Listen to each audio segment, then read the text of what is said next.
জাতীয় থেকে আন্তর্জাতিক, প্রান্তিক, জনপদ থেকে নগদ, চারপাশে ঠিক কি ঘটছে এই মুহূর্তে তা নিয়ে আয়োজন এখন চারদিক। আপনার সঙ্গে আছি নাজমুস সাকিব। বাংলাদেশ ও যুক্তরাষ্ট্রের মধ্যে পারস্পরিক সম্পর্ক আরও এগিয়ে নিতে আশাবাদ জানিয়েছেন সফররত যুক্তরাষ্ট্রের দক্ষিণ ও মধ্য এশিয়া বিষয়ক বিশেষ দূত সার্জিও গোর। 3 দিনের সফরের শেষ দিনে প্রধানমন্ত্রী তারেক রহমানের সাথে বৈঠক শেষে তিনি কথা বলেন। শনিবার সকাল 9:30টায় তেজগাঁয়ে প্রধানমন্ত্রীর কার্যালয়ে তারেক রহমানের সাথে বৈঠকে অংশ নেন সার্জিও গোর।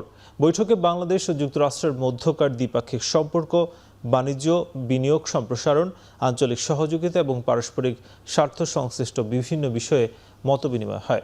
ঘণ্টাব্যাপী বৈঠক শেষে গণমাধ্যমে সার্জিও গোর বলেন, মার্কিন ব্যবসায়ীরা বাংলাদেশে বিনিয়োগে আগ্রহী। এ ব্যাপারে প্রধানমন্ত্রী তারেক রহমানের সঙ্গে ফলপ্রসূ বৈঠক হয়েছে। আগামী সপ্তাহে বিনিয়োগকারীদের একটি প্রতিনিধি দল বাংলাদেশ সফর করবেন বলেও জানান তিনি।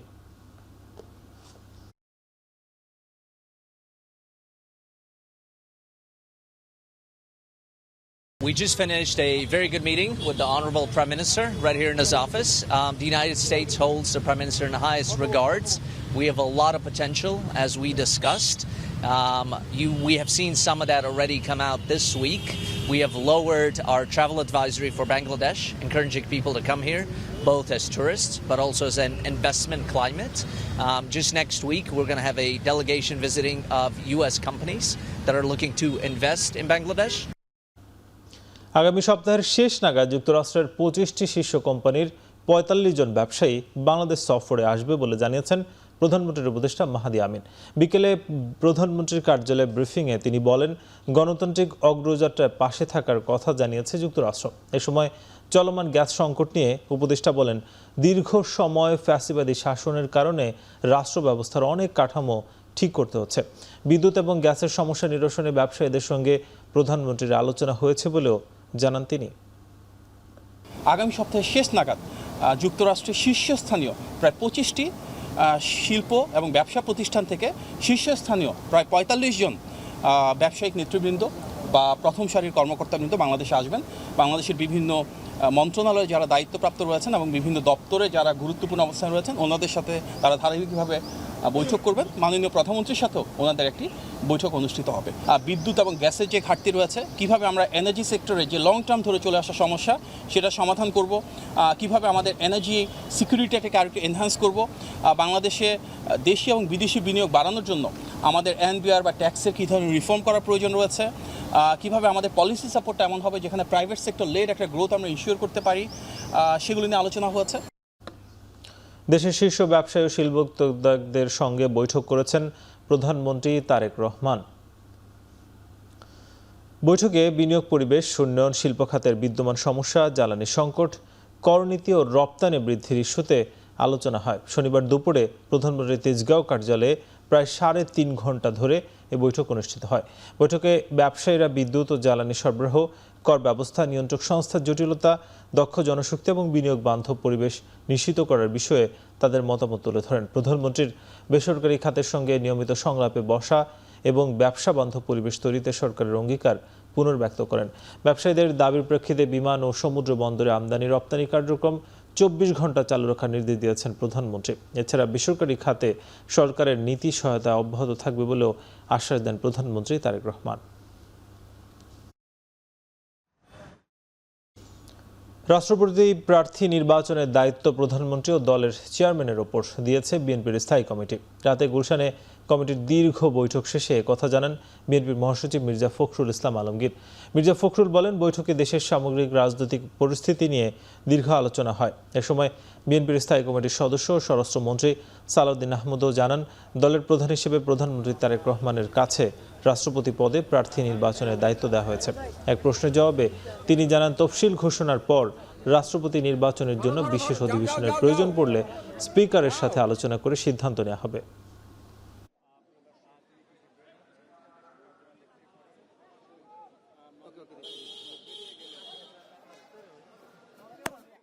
রাষ্ট্রপতি নির্বাচনের বিষয়টি নির্বাচন কমিশনের একটা সাংবিধানিক এখতিয়ার।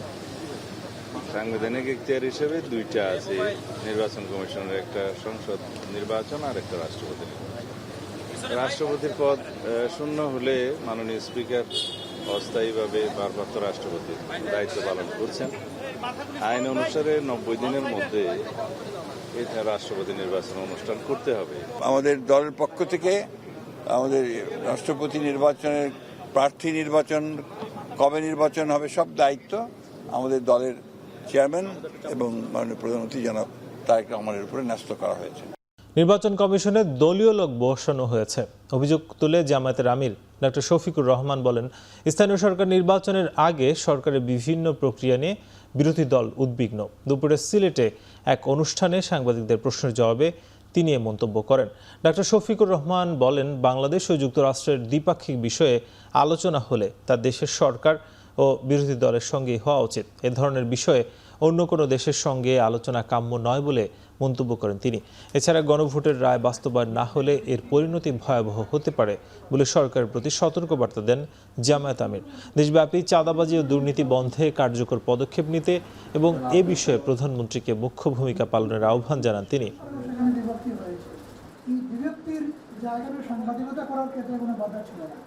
একটা স্বাধীন সার্বভৌম দেশে আমাদের সরকার যদি নলেজে নিয়ে কোনো কিছু করে সেটা ভিন্ন, আদারওয়াইজ এটা অপ্রত্যাশিত। তারা তো ইন্ডিয়া বসে কথা বলতেই পারেন, তিনি তো ইন্ডিয়ার রাষ্ট্রদূত। এখানে এসে রাষ্ট্রদূতের সাথে কথা বলা, এটা যদি মেয়ার কোনো সৌজন্য মোলাকাত হয় সেটা ভিন্ন কথা, কিন্তু যদি দুই দেশের কোনো বিষয় হয়ে থাকে সেটা সরকারের সাথেই হওয়া উচিত, বিরোধী দলের সাথে হওয়া উচিত। পার্টিকুলার কোনো দেশের কোনো কূটনীতিবিদের সাথে এটা আমাদের কাম্য না। গণতন্ত্র যত শক্তিশালী হবে ধর্মীয় সম্প্রীতি ততটাই বাড়বে বলে মন্তব্য করেছেন এনসিপির আহ্বায়ক ও বিরোধী দলীয় চিফ হুইপ নাহিদ ইসলাম। বলেন, সকল সম্প্রদায়ের সম্মিলিত প্রচেষ্টায় দেশকে বিনির্মাণ করতে হবে। বিকেলে ঢাকা রিপোর্টার্স ইউনিটিতে জুলাই গণঅভ্যুত্থানে হিন্দু, বৌদ্ধ, খ্রিস্টান সম্প্রদায়ের ভূমিকা শীর্ষক সেমিনার অনুষ্ঠিত হয়। এ সময় নাহিদ ইসলাম বলেন, সংখ্যালঘুদের মধ্যে যারা জুলাইয়ে শহীদ হয়েছেন তাদের ভুলে গেলে চলবে না। বিগত ফ্যাসিস্ট সরকার সংখ্যালঘু ট্যাগ দিয়ে বিভাজনের রাজনীতি করত বলে অভিযোগ করেন এনসিপির আহ্বায়ক। বলেন, বাংলাদেশে মন্দির পাহারা দিতে হবে এমন পরিবেশ চান না তিনি। কোনো সম্প্রদায়ের কেউ যাতে নির্যাতনের শিকার না হয় তা নিশ্চিতের আহ্বান জানান তিনি। সকল সম্প্রদায়ের, বিশেষত সংখ্যালঘু সম্প্রদায় যারা রয়েছে তাদের মধ্যে যাতে কোনো ধরনের অনিরাপত্তা বোধ তৈরি না হয় সেটা আমাদের নিশ্চিত করাটা সকলের দায়িত্ব। গণ অভ্যুত্থানের পরে এখানে আমরা দেখেছি যে মাদ্রাসার ছাত্ররাও কিন্তু মন্দির পাহারা দিয়েছে। আমরা চাই না যে মন্দির পাহারা দিতে হবে এরকম সময় বাংলাদেশে থাকুক, কিন্তু তারপরও সংকটমূল্য সময়ে এই যে একটা সম্প্রীতি, ঐক্য এবং একে অন্যের প্রতি যে ভয়, বিভিন্ন সমাজের ভয় দেখিয়ে বিভাজন করে রাখা, এইখান থেকে আমরা জুলাই গণঅভ্যুত্থানে কিন্তু অনেকটাই উঠতে পেরেছিলাম। স্বরাষ্ট্রমন্ত্রী সালাউদ্দিন আহমদকে বিগত আওয়ামী লীগ সরকারের আমলে রাজধানীর উত্তরায় র্যাবের task force for interrogation sell বা আয়নাঘরে রাখা হয়েছিল। পরে তাকে ভারতে নিয়ে ছেড়ে দেওয়া হয়। শনিবার আন্তর্জাতিক অপরাধ ট্রাইব্যুনালের 3 বিচারপতির সাথে র্যাবের গোপন বন্দিশালা পরিদর্শন শেষে সাংবাদিকদের এ কথা জানান চিফ প্রসিকিউটর মোহাম্মদ আমিনুল ইসলাম। আয়নাঘর পরিদর্শনের সময় ট্রাইব্যুনালের 3 বিচারপতির সাথে প্রসিকিউশন টিম, আসামি পক্ষের আইনজীবী ও গুমের শিকার ভুক্তভোগীদের পরিবারও উপস্থিত ছিলেন। পরে চিফ প্রসিকিউটর জানান, এই গোপন বন্দিশালার মাধ্যমে আওয়ামী লীগ ফ্যাসিবাদ কায়েম করেছে। এর পেছনে দল হিসেবে আওয়ামী লীগের দায় আছে। এখনও গুম-খুনের শিকার প্রায় 2.5 শতাধিক ব্যক্তির সন্ধান পাওয়া যায়নি বলেও জানান চিফ প্রসিকিউটর। বলেন, অপরাধের সাথে সংশ্লিষ্ট কাউকে ছাড় দেওয়া হবে না।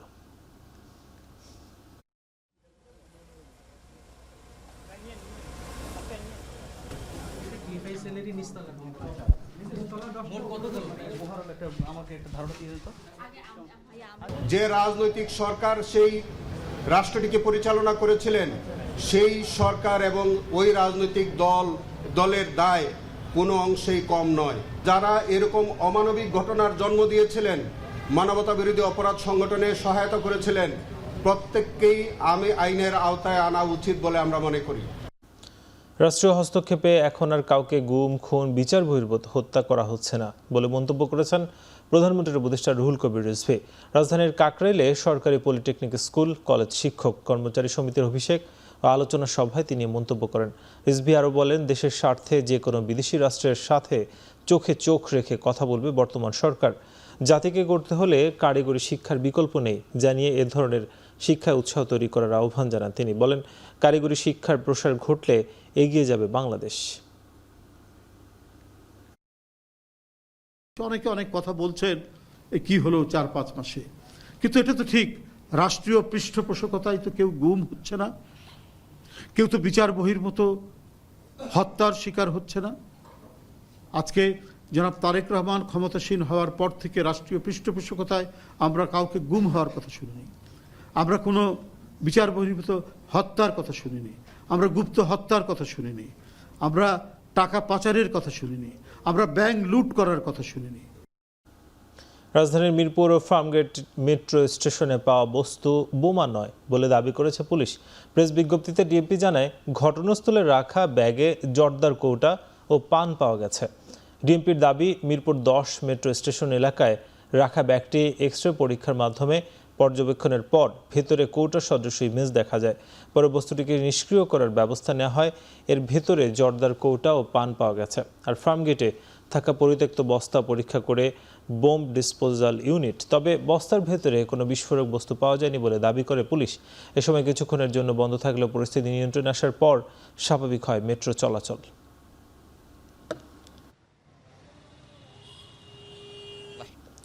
এখন চারদিকে নিচ্ছে একটা বিরতি, ফিরবো কিছুক্ষণ পর।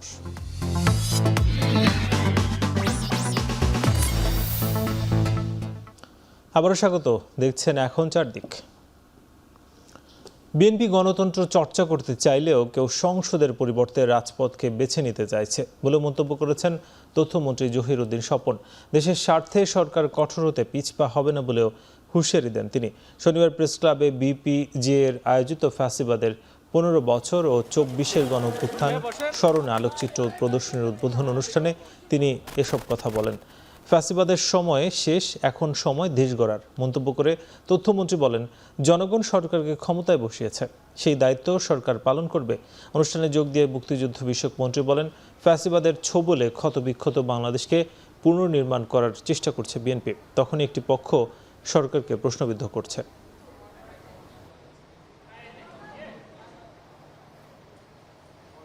গণতন্ত্র প্রতিষ্ঠার জন্য এভাবে অকাতরে প্রাণ দিতে হবে, এটা বোধহয় বাংলাদেশের মানুষ কল্পনাও করেনি। পার্লামেন্টের চাইতে রাজপথকেই অনেকের বেশি পছন্দ। আমরা খেয়াল করেছি, পার্লামেন্টের ছোটখাটো নাটককে রাজপথে এনে আরো বেশি ওটাকে বাষ্প দিয়ে দেন সোশ্যাল মিডিয়াতে নানান রকম যুদ্ধে লিপ্ত করার একটা প্রকল্প কেউ কেউ হাতে নিয়েছে। একথা মনে করার কোনো কারণ নাই। তারেক রহমানের সরকার এই ষড়যন্ত্রের গভীরতা বোঝে না। আমরা বুঝি বলেই কিন্তু আমরা অভিভাবকের ভাষায় কথা বলি। গতানুগতিক শিক্ষা ব্যবস্থা থেকে বেরিয়ে কারিগরি শিক্ষায় সরকার জোর দিচ্ছে বলে জানিয়েছেন শিক্ষামন্ত্রী এহসানুল হক মিলন। বিষয়টি নিয়ে প্রধানমন্ত্রীর চীন সফরেও ফলপ্রসূ আলোচনা হয়েছে বলে জানান তিনি। ঐতিহাসিক জুলাই গণঅভ্যুত্থানে শহীদদের স্মরণ সভায় মন্ত্রী আরও বলেন, বিশ্ববিদ্যালয় এবং কলেজ পর্যায়ে পরিবহন সংকট নিরসনে প্রধানমন্ত্রীর কাছে প্রস্তাবনা দেওয়া হবে।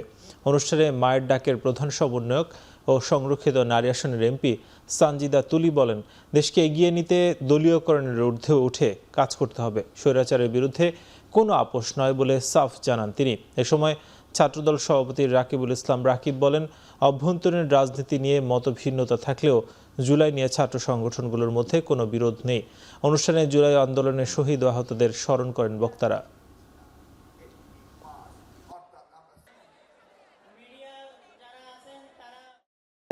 সবচেয়ে প্রায়োরিটি হবে debate of the technical and vocational education and training. This is a lifelong education. Everybody does indeed need debate. উন্নত বিশ্ব আজকে এগিয়ে যাচ্ছে, এই জায়গাটিতে অ্যাড্রেস করি। রেলের সম্পত্তি আর নতুন করে লিজ দেওয়া হবে না বলে জানিয়েছেন রেলপথ প্রতিমন্ত্রী হাবিবুর রশিদ। এ সময় বর্তমান যে লিজগুলো রয়েছে সেগুলো পর্যালোচনা করার হবে বলেও জানান তিনি।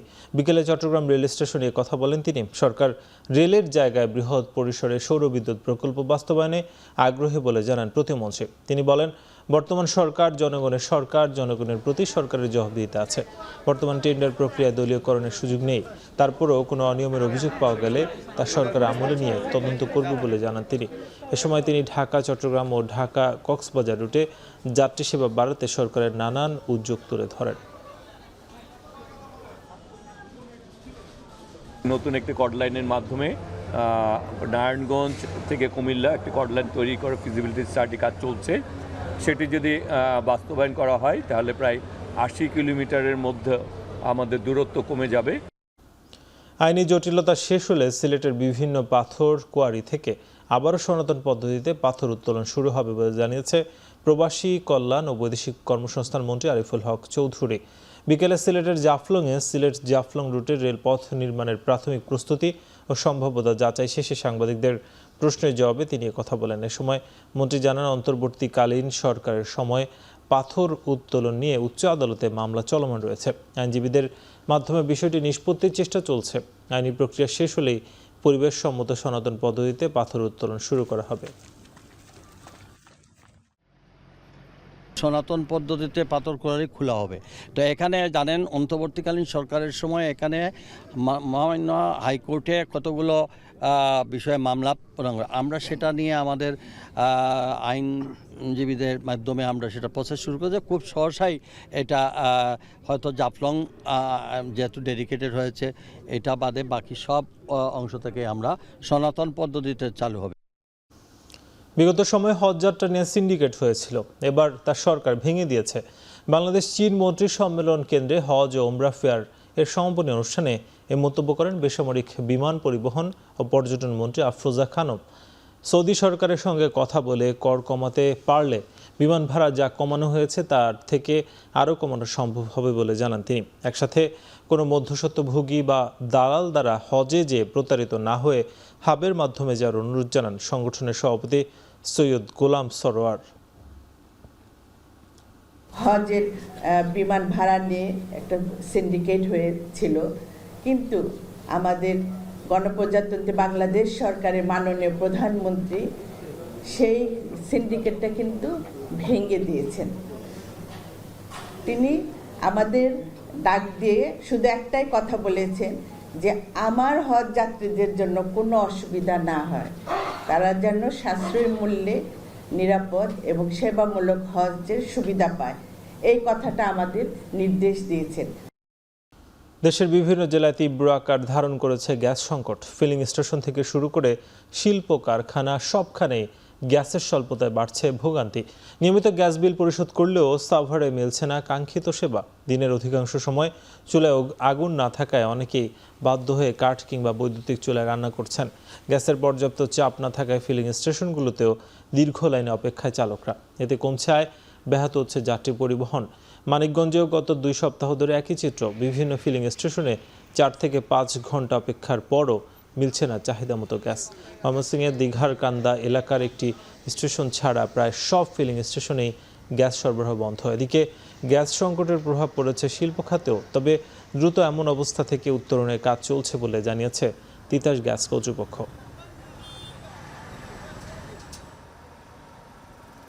সকালে গ্যাস থাকলে রাত্রে থাকে না, আবার বিকেলে থাকলে দুপুরে থাকে না। গ্যাসের সমস্যা, আমরা পাক করতে পারি না ঠিক মতন। গ্যাস আসে একবারে হালকা, পাক করতে অনেক কষ্ট হয়। কালকে আইছি, কালকে 6টার থেকে আইছি 12টা, রাত্রে 12টার সময় দিয়ে আপনার প্রেশার কম, গ্যাস ঢুকছে আপনার শুধু 80 টাকা গ্যাস ঢুকছে। এই যে দেখেন সকাল 8টার সময় আইছি, আমরা ঠিক মতন গ্যাস পাই না, 5টা পাম্প বন্ধ। আমরা 2-2.5 কিলো রাস্তা জায়গায় দৌড়ামো, এই জায়গায় আমরা গ্যাস পাইতেছি 50 টাকা, 80 টাকা, 100 টাকা। দেশজুড়ে চলমান গ্যাস সংকটের জন্য পেট্রোবাংলার ব্যবস্থাপনাকে দায়ী করে প্রতিষ্ঠানটিকে দুর্নীতি ও অর্থ পাচারের কেন্দ্রে পরিণত করা হয়েছে বলে অভিযোগ করেছেন এনসিপির সিনিয়র যুগ্ম আহ্বায়ক আরিফুল ইসলাম আদিব। একই সঙ্গে গ্যাসের দাম বাড়ানোর যে কোনো উদ্যোগের বিরুদ্ধে কঠোর আন্দোলনের হুঁশিয়ারি দেন তিনি। শনিবার বিকেলে রাজধানীর কারওয়ান বাজারে গ্যাস সংকটের প্রতিবাদে আয়োজিত বিক্ষোভ সমাবেশে এসব কথা বলেন আরিফুল ইসলাম আদিব। অভিযোগ করেন, জ্বালানি খাতে ভুল নীতি ও অব্যবস্থাপনার কারণে দেশের মানুষকে বারবার ভোগান্তির শিকার হতে হচ্ছে।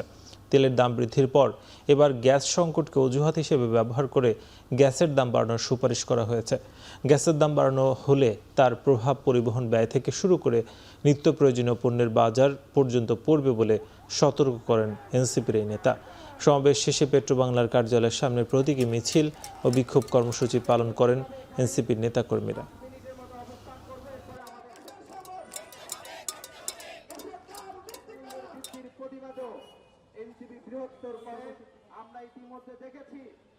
প্রত্যেকটি গ্যাস, এলএনজি, সিএনজি থেকে শুরু করে প্রত্যেকটি তীব্র সংকট তৈরি করা হয়েছে এবং সেই একই নাটক মঞ্চস্থ পেট্রোবাংলার মাধ্যমে গ্যাসের মূল্য বৃদ্ধির প্রস্তাব করা হয়েছে। আমরা স্পষ্ট করে বলতে চাই, ওই পেট্রোবাংলা যারা কর্মকর্তা আছেন, আপনাদের নিয়োগ, পদোন্নতি, বাণিজ্য কিভাবে হয়ে থাকে সেটি কিন্তু জাতির কাছে স্পষ্ট। চট্টগ্রাম নগরীকে পরিকল্পিত ও টেকসই নগর হিসেবে গড়ে তুলতে 2025 থেকে 2050 সাল পর্যন্ত 25 বছর মেয়াদী নতুন চট্টগ্রাম মেট্রোপলিটন মাস্টার প্ল্যান বাস্তবায়নের উদ্যোগ নিয়েছে চট্টগ্রাম উন্নয়ন কর্তৃপক্ষ সিডিএ। দুপুরে সিডিএ সম্মেলন কক্ষে আয়োজিত সংবাদ সম্মেলনে সংস্থার চেয়ারম্যান প্রকৌশলী বিলায়েত হোসেন খসড়া মহাপরিকল্পনার বিভিন্ন দিক তুলে ধরেন। তিনি জানান, নতুন মাস্টার প্ল্যানে চট্টগ্রাম নগরীর পাশাপাশি আনোয়ারা, কর্ণফুলী, হাটহাজারী, পটিয়া, রাউজান উপজেলাকে অন্তর্ভুক্ত করা হয়েছে।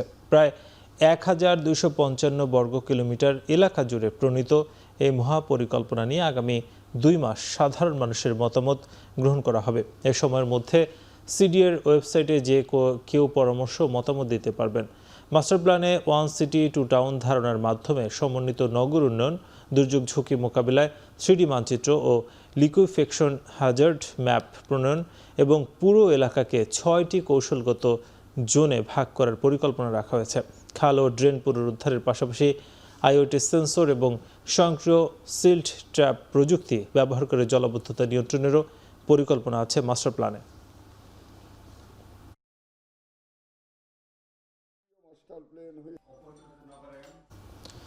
এদিকে চট্টগ্রাম শাহ আমানত আন্তর্জাতিক বিমানবন্দরের শারজাহ থেকে আসা একটি ভারতীয় যাত্রীর কাছ থেকে প্রায় 82 লাখ টাকা মূল্যের 427 গ্রাম স্বর্ণ উদ্ধার করেছে কাস্টমস গোয়েন্দা ও তদন্ত অধিদপ্তর।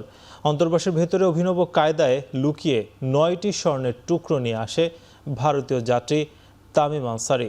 সকালে এয়ার অ্যারাবিয়ার ফ্লাইটে শাহ আমানত আন্তর্জাতিক বিমানবন্দরে নামার পর গোপন সংবাদ পেয়ে সেখানে অবস্থান নেন কাস্টমস গোয়েন্দারা।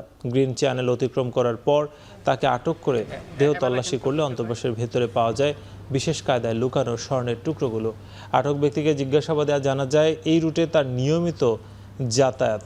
তার বিরুদ্ধে মামলার দায়েরের প্রক্রিয়া চলছে বলে জানায় কাস্টম গোয়েন্দারা।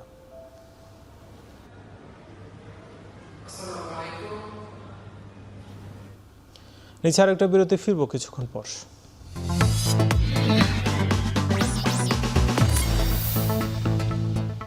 আবারও স্বাগত, দেখছেন এখন চারদিক।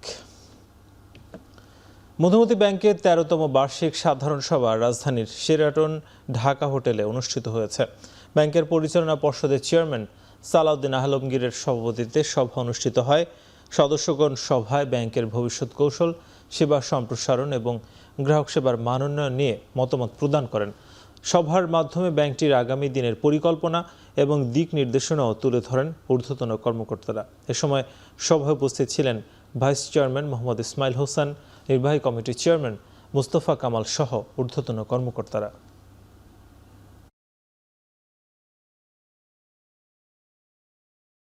ই পাসপোর্ট জটিলতা এবং প্রবাসীদের পাসপোর্ট সমস্যা নিয়ে সৌদি আরবের বাথায় সংবাদ সম্মেলন করেছে প্রবাসী সেবা কেন্দ্র ইডিসি।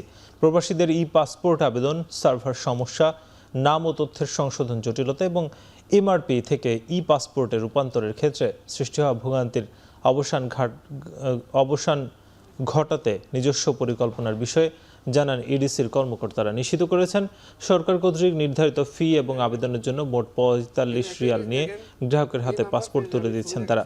এছাড়া জন্ম নিবন্ধন সংশোধন এবং এমআরপি থেকে কিভাবে ই পাসপোর্ট করতে হবে এই বিষয়গুলো নিয়ে সাংবাদিকদের প্রশ্নের জবাব দেন আলোচকরা। আশ্বস্ত করেন ইডিসির বিরুদ্ধে অনিয়মের অভিযোগের প্রমাণ দিতে পারলে সংশ্লিষ্ট অপরাধীদের তখনই চাকরিচ্যুত করে আইনি ব্যবস্থা নেওয়া হবে। বাংলাদেশ থেকে প্রবাসীদের প্রবাসী খাবার দেওয়া আমি জানি না। যুক্তরাষ্ট্র ভ্রমণে বাংলাদেশ সহ 50টি দেশের নাগরিকদের জন্য স্থায়ী হচ্ছে $20,000 পর্যন্ত জামানত প্রদানের নিয়ম। সোমবার থেকে কার্যকর হবে এ সিদ্ধান্ত, শুক্রবার নিশ্চিত করে মার্কিন পররাষ্ট্র মন্ত্রণালয়। ওয়াশিংটনের এই নিয়ম প্রযোজ্য B1 এবং B2 ভিসা আবেদনকারীদের জন্য, অর্থাৎ ব্যবসা ও পর্যটনের কাজে যুক্তরাষ্ট্রে ভ্রমণ করবেন যারা। ভিসা বন্ড হিসেবে গুনতে হবে সর্বনিম্ন 10 থেকে সর্বোচ্চ $20,000। 50টি দেশের মধ্যে 30টি দেশই আফ্রিকার। হোয়াইট হাউস বলছে ভিসার মেয়াদ পেরিয়ে অতিরিক্ত সময় যুক্তরাষ্ট্র অবস্থান ঠেকাতে এই পদক্ষেপ নেওয়া হচ্ছে। অভিবাসন বিষয়ক আইনজীবীদের উদ্বেগ, এতে যুক্তরাষ্ট্রের বৈধ ভ্রমণও কমে যাবে। পরীক্ষামূলকভাবে গত 21 জানুয়ারি থেকে বাংলাদেশের ওপর এই নিয়ম কার্যকর করা হয়।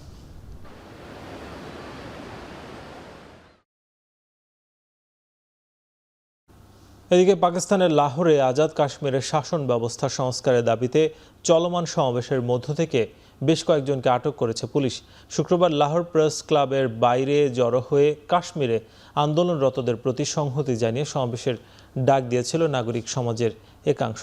এ সময় তাদের হাতে ছিল পাকিস্তান শাসিত কাশ্মীরের পতাকা ও প্ল্যাকার্ড। সমাবেশ শুরুর সঙ্গে সঙ্গেই পুলিশ জনতাকে ছত্রভঙ্গ করতে এগিয়ে আসে এবং বেশ কয়েকজন বিক্ষোভকারীকে আটক করে। বিক্ষোভ শেষ হওয়ার পর কর্মকর্তারা আটককৃতদের পুলিশ ভ্যানে তুলে নিয়ে যায়। কাশ্মীরে নিষিদ্ধ ঘোষিত জয়েন্ট আওয়ামী অ্যাকশন কমিটির সমর্থনে এই বিক্ষোভে অংশ নেন প্রগতিশীল গোষ্ঠী, ছাত্র সংগঠন এবং শ্রমিক সংগঠনগুলো। কাশ্মীরের আঞ্চলিক নির্বাচনে আসন বণ্টনকে কেন্দ্র করে অস্থিরতার জেরে এই বিক্ষোভ অনুষ্ঠিত হয়। এর আগে দ্বিতীয় দফার ভোটের আগে নিরাপত্তা বাহিনীর সঙ্গে সংঘর্ষে প্রাণ যায় অন্তত 30 জনের।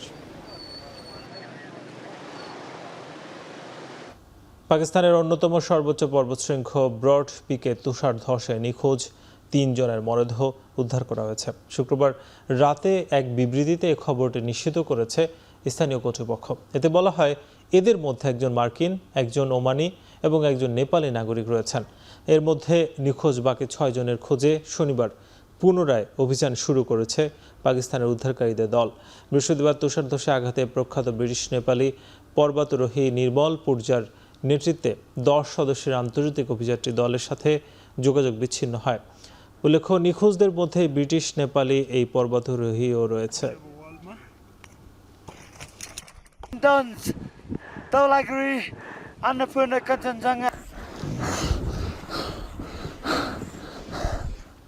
নিচ্ছে আর একটা বিরতি, ফিরবো কিছুক্ষণ পর।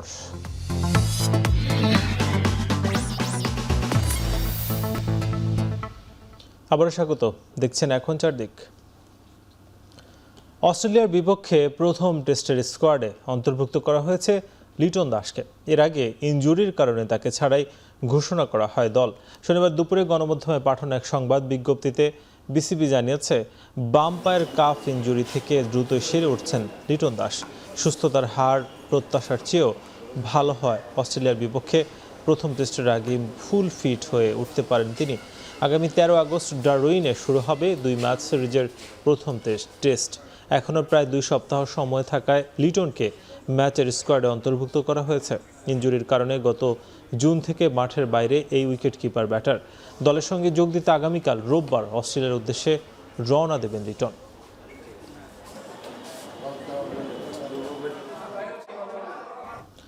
এদিকে টানা 5মবারের মতো সাফের সভাপতি হলেন বাংলাদেশের সাবেক কিংবদন্তি ফুটবলার মোহাম্মদ কাজী সালাউদ্দিন। ভুটানের থিম্পুতে শনিবার অনুষ্ঠিত সাউথ এশিয়ান ফুটবল ফেডারেশনের সাধারণ কংগ্রেসে বিনা প্রতিদ্বন্দ্বিতায় সভাপতি নির্বাচিত হয়েছেন তিনি। 2026 থেকে 2030 মেয়াদে সাফের নেতৃত্ব দেবেন কাজী সালাউদ্দিন। সভাপতি পদে একমাত্র প্রার্থী হিসেবে মনোনয়ন জমা দেওয়ায় সাফের নির্বাচনী কমিটির নিয়ম অনুযায়ী তিনি বিনা প্রতিদ্বন্দ্বিতায় সভাপতি নির্বাচিত হন।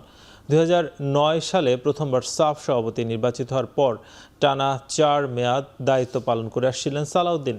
এবার 5মবারের মতো এই পদে আসীন হলেন তিনি। এর আগে 2022 সালেও বিনা প্রতিদ্বন্দ্বিতায় নির্বাচিত হয়েছিলেন তিনি। কংগ্রেসের সহসভাপতি পদে শ্রীলঙ্কার জাসওয়ার উমারু লেব্বে, নির্বাহী কমিটির সদস্য পদে বাংলাদেশের সাব্বির আহমেদ আরেফ ও মালদ্বীপের হুসাইন শফিউ এবং নারী নির্বাহী সদস্য পদে ভুটানের জিম্বির নির্বাচিত হয়েছেন।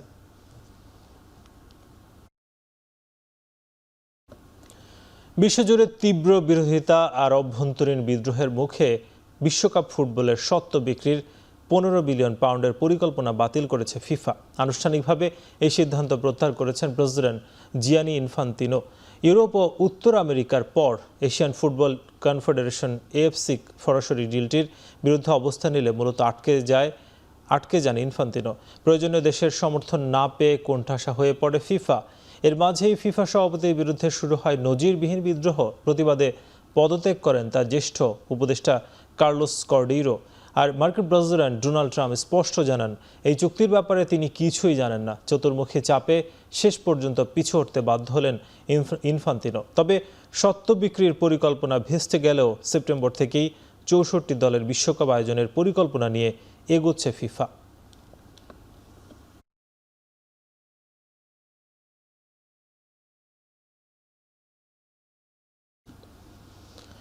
এই ছিল এখন চারদিকের আয়োজনে। এখন টেলিভিশন ওয়েবসাইটে দেখতে ভিজিট করুন এখন.tv। এছাড়া ফেসবুকে যুক্ত হতে পারেন facebook.com/tv.এখন। ইউটিউবে দেখতে পারেন youtube.com/c/echontv।